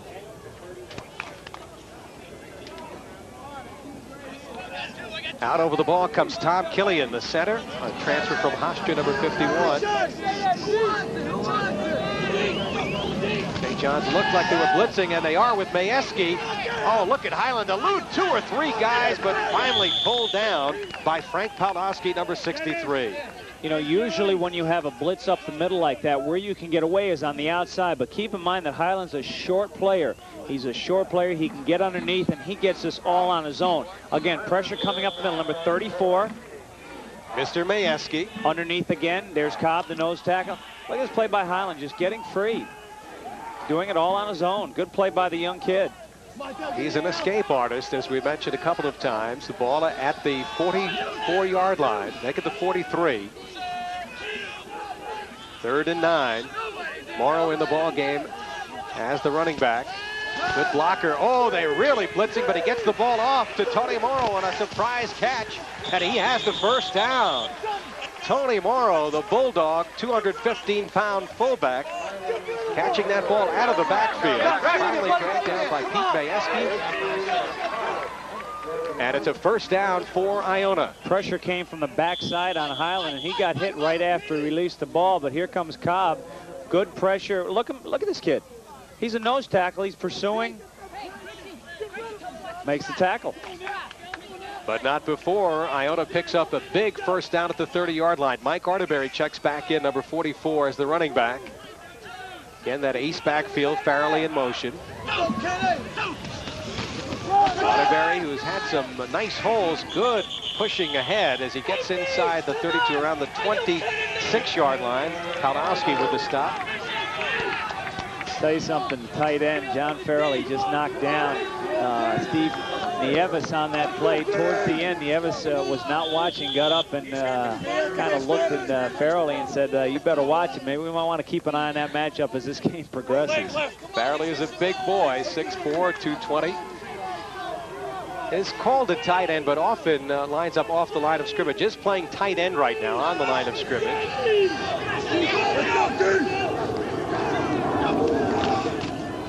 Arterberry off the left side, inside the 25. Majewski again on the stop. Setting up a 3rd and short situation. What do you think they'll come back with here? Well, on that particular play there, John Buono pulled from his right guard position, but Arterberry beat him to the spot, and that's why that play didn't gain much. But his 3rd, what do you think with Highland? Think he'll roll out here? I would say he'll roll out, give him the option here, put a lot of pressure on the outside defensive players. Let's see if St. John's will blitz here. They have been doing it on occasion the last 2 series. Highland using that scrambling ability, taken down close to the first down at around the 21-yard line. Kenny Cobb and Pete Majewski with the stop. It's very close to the first down, but I believe he's a little shy. They'll mark the football, and they may bring the chains into measure. But anytime you have a quarterback with the ability to scramble, as we have a timeout of the field right now taken by Iona, it really puts pressure on the defense. It spreads out the field, and you've got to have quick people outside and people who don't bite for the fake too often. Well, Coach Rickett told me this morning, so one thing we got to do is keep him in the pocket. And they've done a pretty good job, but he's so quick. And we're talking about Highland. Now you're looking at the coaching staff from St. John's. Very short. Look, they're bringing the whole defense over, which you can do. Timeout, bring the defense over. Iona would like to run a play right now. Corners at 4 yards. What's the option on the pass? Corners at 4 yards. Number 4 than last year. Defensive coordinator Fran McCall along with Bob Ricca as they talk things over. Bob Maldasanti also in there, defensive backfield coach. And for Iona, well, they've had a chance to talk things over, Dave. I wonder if they remember Fordham last year. I know St. John's is trying to remember, but right here it's 4th and about a yard. Again, I like to see, and do we have a field goal attempt coming up here? It'll be an awfully long field goal for the inexperienced kicker. Tom Bergen coming in to apparently try a field goal from the left hash. 37. Well, perhaps Iona faked last year against Fordham and threw a touchdown pass. We'll wait and see here. Highland is the holder. And, of course, he is the quarterback. Kick will come from around the 27. It'll be a 37-yard attempt for Bergen. It's on its way, and the kick is good. So the sophomore who kicked a field goal last week in the scrimmage against Marist booms one, 37 yards. And the Gales have cut the lead right now to 28-17. And I think that play was somewhat dictated by the last time that Iona got down in this territory on 4th down. They went for it, didn't make it. So that time they said, well, let's get points on the board. I think kickers can tell you if it's good. You, of course, have played the last few years, or did play the last few years with Pat Leahy. What kind of reactions did he have? You know, one thing about him, he has basically no reaction, whether it's good or bad. You see, some kickers are real hot dogs. Pat Leahy, one of the classiest guys you'll ever see. He just puts his head down and runs off the field, unless, of course, it's a big game. These fans kind of like this game. We've got a ball here tonight. You like offense, you're seeing it. Although the second quarter has been more like football, first quarter was more like basketball. We had 42 points in the first quarter. We've had only 3 here in the second. Stopped in a little early at the gym, saw Walter Berry and Chris Mullen shooting baskets. Getting ready for the NBA season. Should have brought my shoes. I don't know why, but... Dave Jennings, you played some basketball, didn't you, at Garden City High School? I don't, yes, but I don't want to put mention my name in the same area as those two great ball players. Well, you established yourself at St. Lawrence University, not only as a football player, but as an excellent student, I hear. Could have used you as a PR man. I'm being too nice to you. All right. Iona has scored 17 unanswered points to get back in the game. Notice the punter kicks off and not the place kicker. Menikow, the freshman. DeSantis is deep, and he'll take it at around the 10-yard line.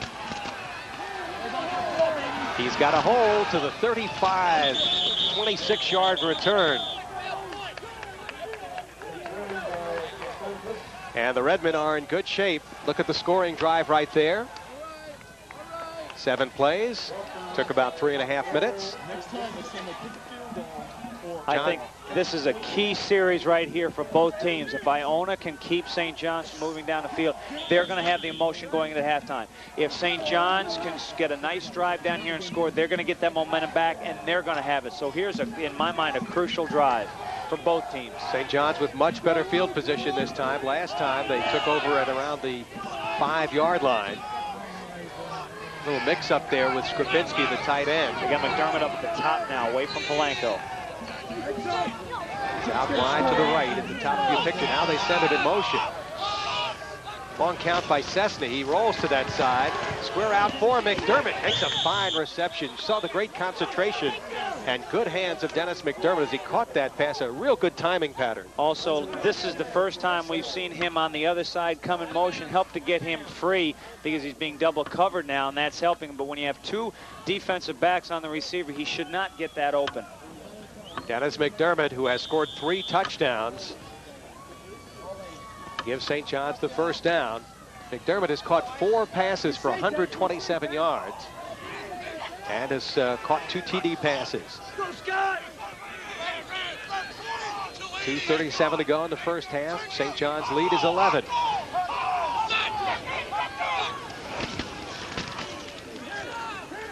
And DeSantis bouncing off a couple of tackles, gets across midfield to the 49-yard line. John Hermanson on the tackle, number 97. On that play, the sack man, John Sackinger, lined up on the right side. He normally lines up just on the left side of the center, but put him on the right side. They ran away from him. Guy that we expect to hear more of is Jack Fogliano, number 95. Haven't called his name out much. Big defensive end, 6'4", 250. Somebody stole his uniform before he had to switch numbers. He was listed as 99 and wearing number 95. Again, they come with a 3-man front now, going with the 4 deep backs on second down. Cessny up the middle, again wide open is McDermott at the 31-yard line. Defending on the play was Brian Naughton, but McDermott was open. Quarterback Cessny did a great job at that time of using his blocking. Good outside pressure from Iona, And some quarterbacks would not do what Cessna did. He just stepped right up. The defensive lineman went flying by. Who did he throw that pass to? A fella named McDermott. I think we've mentioned that name a few times tonight. What number is he? 26, right there. He's got to be tired right about now. Scott Kantrowitz in the ball game right now as a fullback. 5 for 144 yards for Dennis McDermott. Great start. All-American candidate. Cessna under pressure from Sackinger. Gets the pass off to DeSantis. But good field coverage by Pete Adams, the linebacker, number 32. He was right on the money. Pete Adams made that play for Iona as he came up. If he doesn't make the tackle, that play is very well set up. Adams had a 60-yard interception return last week against Marist, and the only touchdown in that scrimmage. He's a transfer student. Won the job with an excellent preseason camp. Again, a big series here for both teams, and right now St. John's is winning this battle on this particular drive. Clock ticking with 1:14 now. The clock stopped for a moment. Redmen trying to get on the board. They've been shut out here in the second quarter on 2nd and long.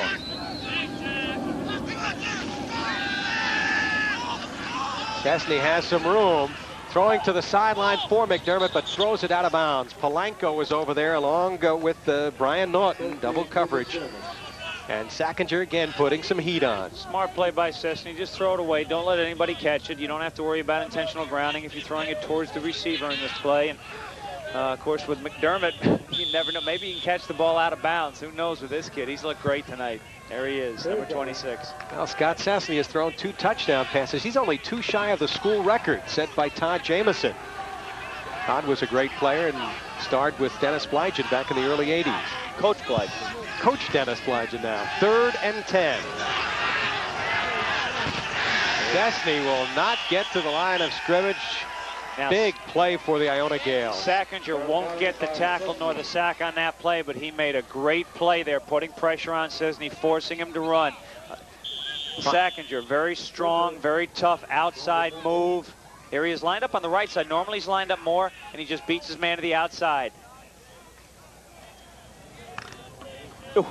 He beat Mike Edney, number 58, and look at the hit here by Tom Kennedy as he brings him down, number 68. How about this field goal here? We got a 48-yard field goal attempt. Again, no tee. Let's see how this has an effect on this field goal attempt from the right hash, which makes it that much longer.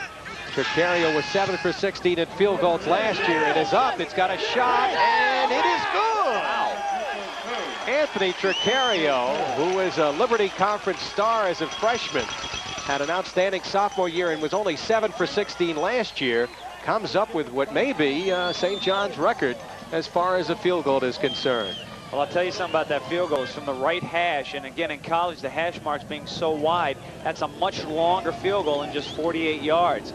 So St. John's does get on the board. I think both, that was kind of almost a wash there, because Iona, with a great play by Sackinger, did stop St. John's, and St. John's got the 3 points, but not the 7. Tricario's kick is a school record, 1 yard better than the 47-yarder he kicked a couple of years ago.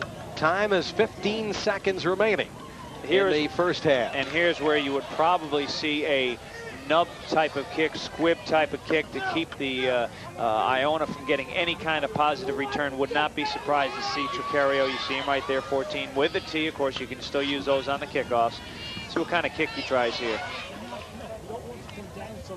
We have seen 1 kick return for a touchdown on a punt. Let's see what happens indeed here. This has been such a bizarre game. Anything can happen. First quarter went about 45 minutes. The second quarter's gone about 25 minutes. What a difference. So Tricario getting ready to kick. Womack. He's got it teed up like he's going to kick it deep, but I would be a little surprised. And Polanco are the deep men, standing at around the 10-yard line. Line drive kick taken upfield at around the 18-yard line. And up to around the 20-22-yard line with the ball is Joe Owens. And he's brought down as he gets to the 37-38-yard line by Rich Colangelo with 6 seconds remaining on the clock. That scoring drive, only 7 plays, 48-yard field goal. 2 minutes and 36 seconds. All right, now I hope we can take a look at John Krug, who's going out to get the tee. I think he's going to play a deep center field here. He's number 17. He's out of our picture right now. There's the Iona quarterback. Krug is playing way back. He's about 30 yards from the line of scrimmage right now. He's still out of the picture. Now he's back on a 30. Back. Let's see if we can find him. He's back on a 25. Keep going, fellas. There you go. Here he is. This what you call your prevent defense? So now it looks like Iona's just going to fall on the ball, but Krug's not going to let anything happen. He's way back there. Just fall on it. And Highland will do exactly that. So Highland 6 for 15 in the first half, 3 interceptions, but 2 touchdowns. Has got this club right back in this game. They trail by 14 heading to halftime, 31-17. But Harold Crocker's got to feel a lot better about things as they go to the locker room than he did midway through that first half when St. John's was leading 21-0 and eventually 28-0, Dave. Quite an interesting start for this young man. He's limping a little bit. He's probably be limping a little more when this game is over, because he has taken a few shots tonight. He's got a lot of guts. You notice he's wearing number 2, the same number that Doug Flutie wears up at New England. We said he was a Flutie type. Standing by down on the field, let's go down to Carl Reuter. All right, thanks very much, Barry. Coach, real slow start. Oh, too slow for our good, our own good. We had a tough first half, but the kids are settling down now and starting to play a little better ball, so we got to come out knowing the second half. What happened in that turnaround? All of a sudden you're down 28-0. Looks like you could have quit and gone home, but you didn't. Nah, they're a great group of kids. They're not going to quit. We're going to come out and have a great second half of football. All right, 4th and 1 at the St. John's 20, out for the field goal. Well, we want to put some points on the board and hopefully cut it down less than 2 touchdowns. And unfortunately, they came back and kicked the field goal too. But we're still within striking range, and we're going to have a good second half. Your thoughts going in? What are you going to tell the guys? What do you want to do in the second half now? Well, we're just going to get it together and play well like we did otherwise in the first quarter. If we can get that first quarter out of us, we'll be fine. Always a smile, huh? We got to do it that way. All right, Coach. Best of luck. Thank you. Thank you. Okay. Coach Harold Crocker, as his troops go off into the locker room, they trail by the score of 31-17. Now, we're going to have an interesting halftime feature about Harold Crocker and the Iona team. Dave Jennings will join me for halftime statistics and highlights, all upcoming right after this timeout, so stay with us.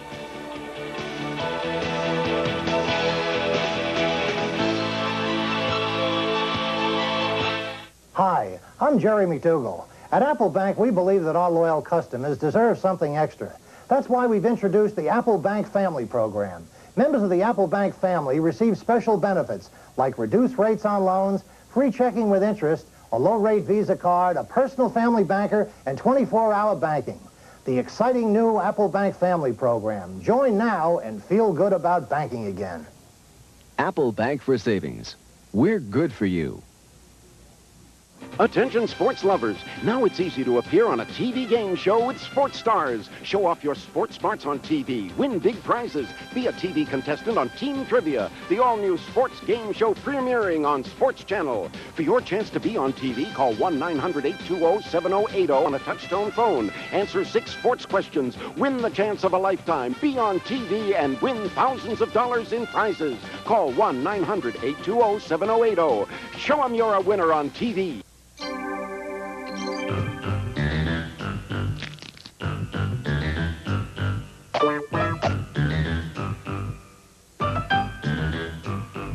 New family members mean new responsibilities and new needs for life and health insurance protection.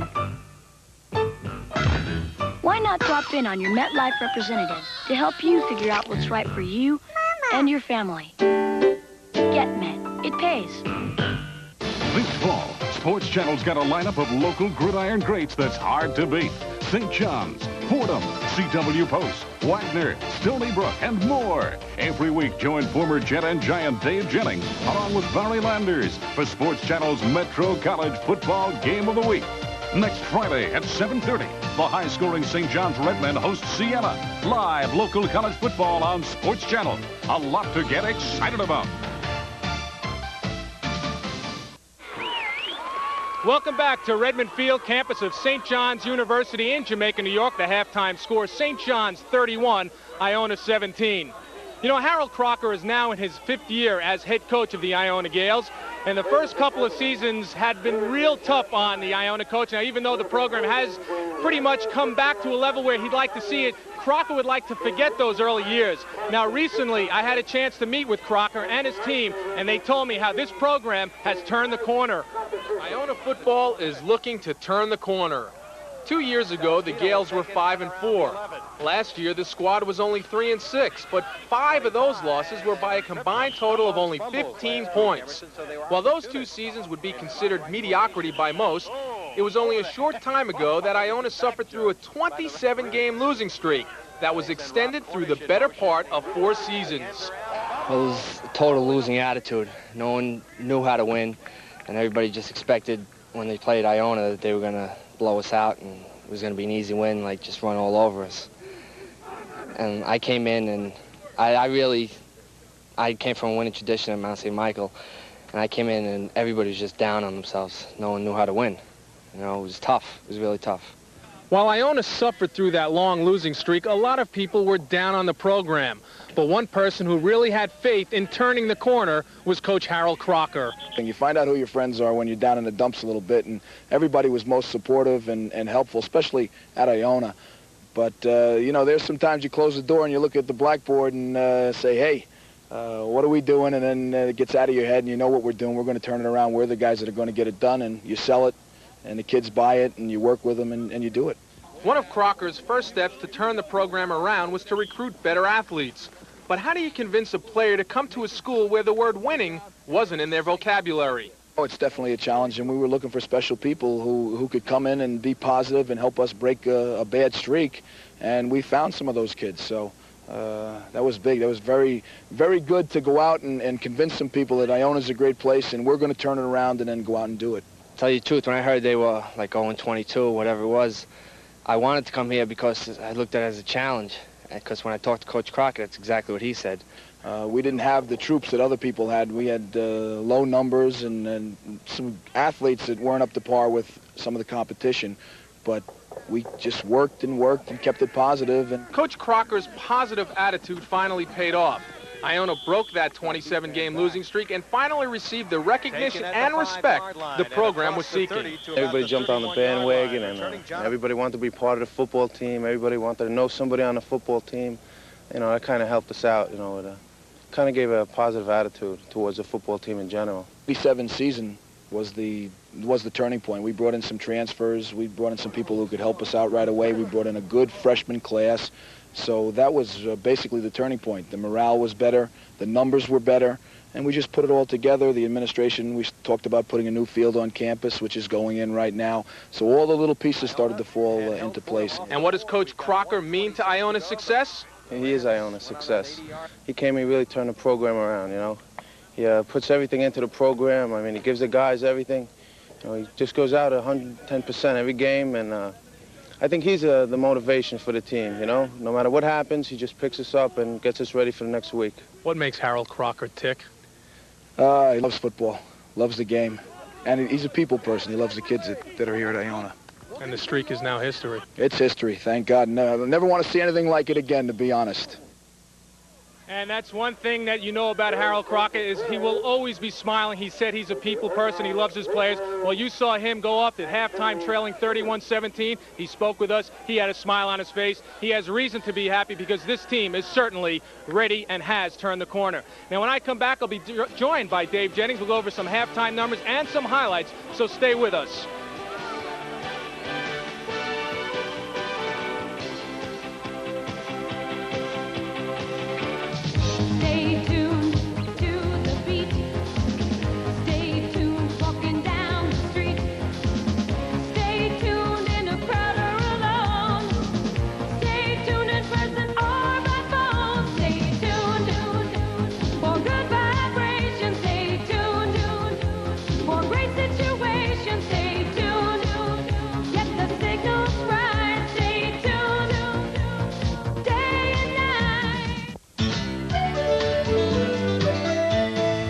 Circulatory system of your car.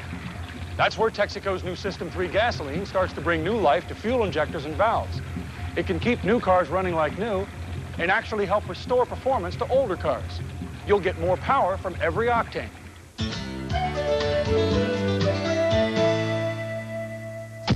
5 tanks is all we ask.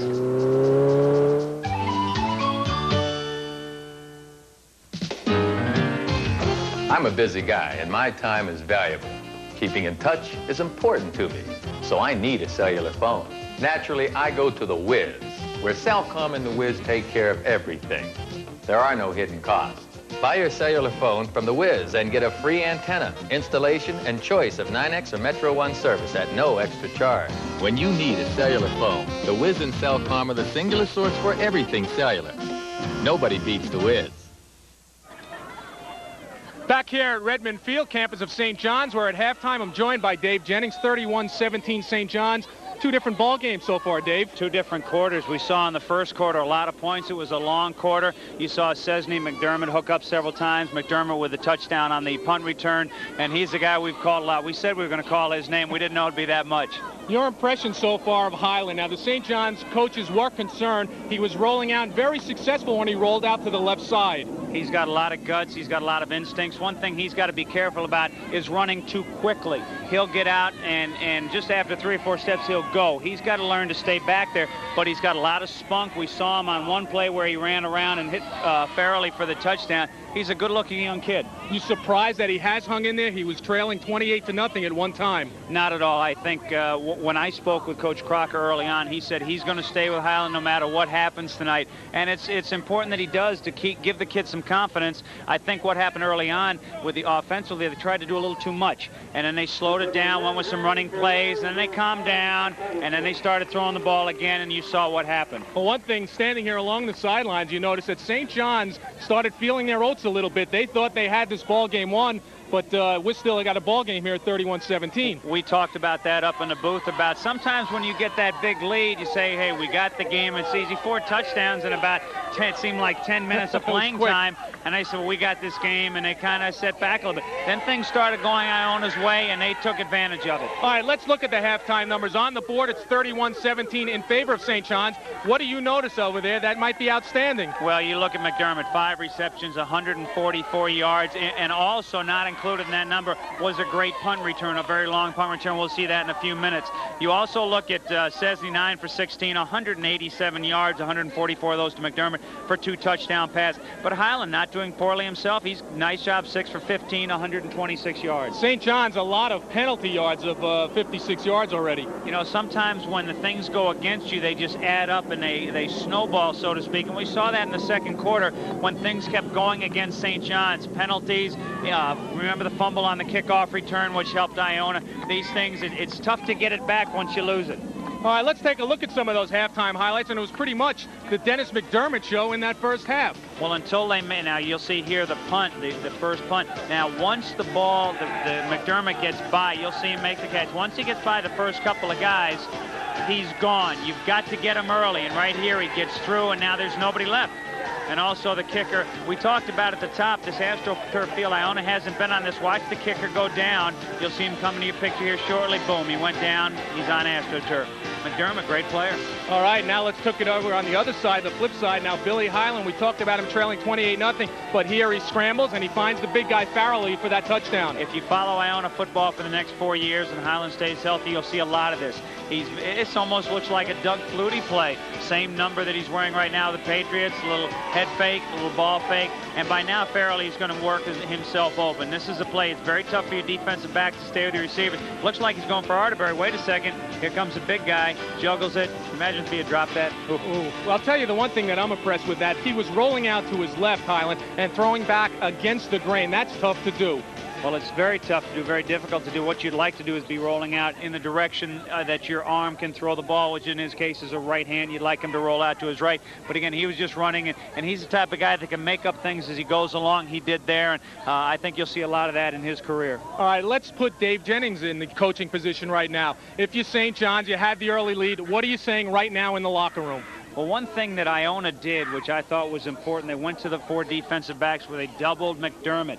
Now they've got to find a way of getting McDermott open. Also, Malfitano, the other receiver, he's one guy that Coach Ricca wanted to see in this ball game. We haven't seen him partially because they've been so successful going to McDermott.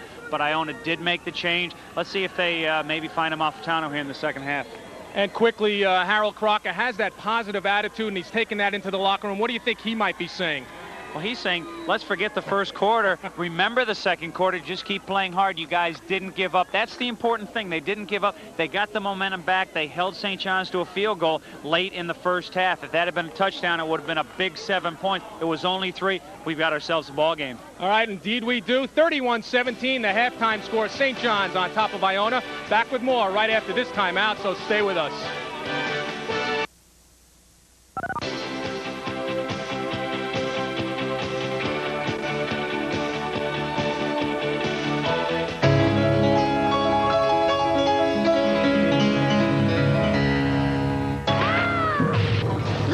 Are you okay? I think I got whiplash. And a concussion. Every now and then, life hits you with some very sour notes, and doctor bills can really add up. At MetLife, we do all we can to pay your claim promptly. Get Met. It pays. Today, there's a gasoline that offers what no other gasoline ever has before. It's new System 3 gasoline from Texaco. With continued use, it can keep new cars running like new and actually help restore performance to older cars. System 3 gives you more power from every octane.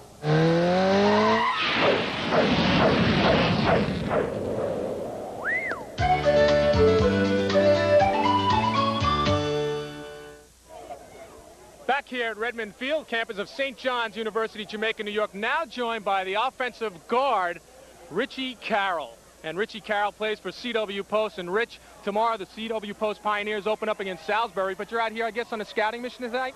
Not really a scouting mission. I'm out here, you know, night before a game, we're relaxing a little bit. Some of the coaches are here watching. You know, we're going to be playing these two teams. Both these teams are real tough. They look pretty good. You know, both teams are looking pretty explosive. But basically, you know, we're out here night before a game, just basically getting ready for tomorrow's game. You know, taking it easy, relaxing, watching the game. That's about it. That's about it. Always a cool and calm guy. Size up this Liberty Conference. Where do you see it this year, Rich? Well, I see a lot of teams, you know, like as in tonight, it's going to be unpredictable. A lot of teams are going to come out kind of slow maybe, you know, and then explode maybe even later on in the season. Who knows what's going to happen? You know, it always usually comes down to the last game in the Liberty Conference. It's always very tough. What about these two teams out here? Do you see them as the competition in the Liberty? Do you see CW Post running away with it this year? Well, these two teams are always pretty tough for CW Post. They're going to be tough games, but, you know, Iona, you know, St. John's, they look, you know, I think they're having a little problems. You know, they got a lot of young plays and everything like that. But I think as the season goes on, they're going to get better and better.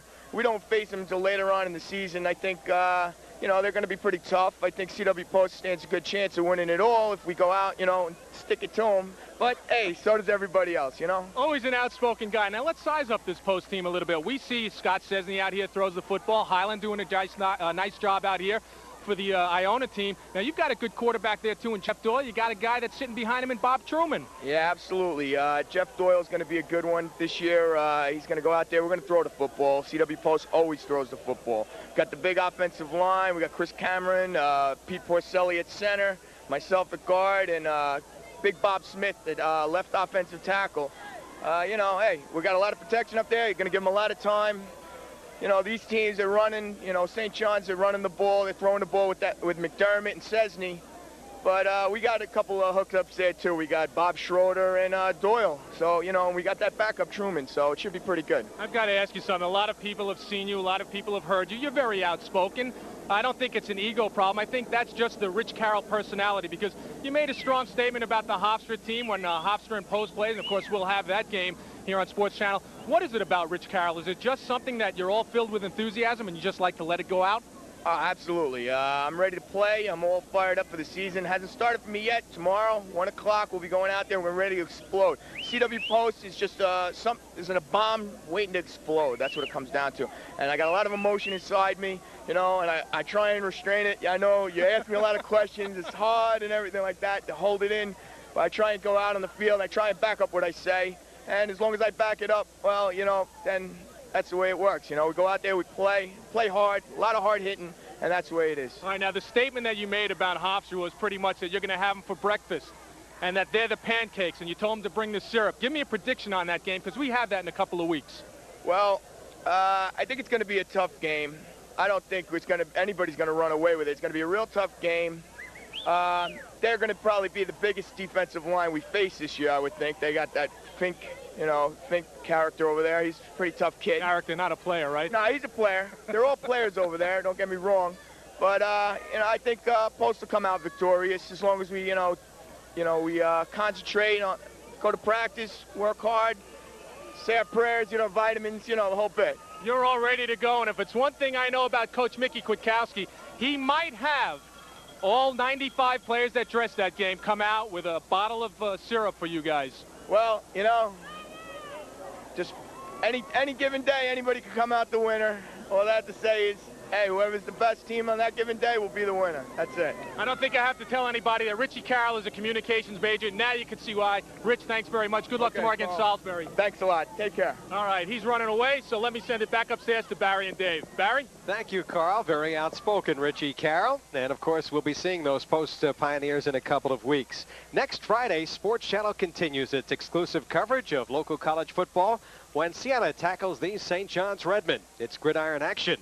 The Metro College Football Game of the Week, Siena versus St. John's, next Friday at 7:30, live and exclusive on Sports Channel. Metro College Football is brought to you by Apple Bank for Savings. Speaking of Apple Bank, we'll be selecting, Dave, an Apple Bank MVP at the end of the game. Well, we've got some candidates. Dennis McDermott right there, Scott Cessny among those for St. John's. In the first 5 minutes, we had them named, but again, it's a long game. Iona's gotten back into it. They haven't quit. They've gotten the momentum, and I think we've set ourselves up for a second half here. And, I don't even know if I can't remember back that far because so many things happen. It's a beautiful night here for football. It's absolutely gorgeous. Well, we've got an exciting upcoming schedule that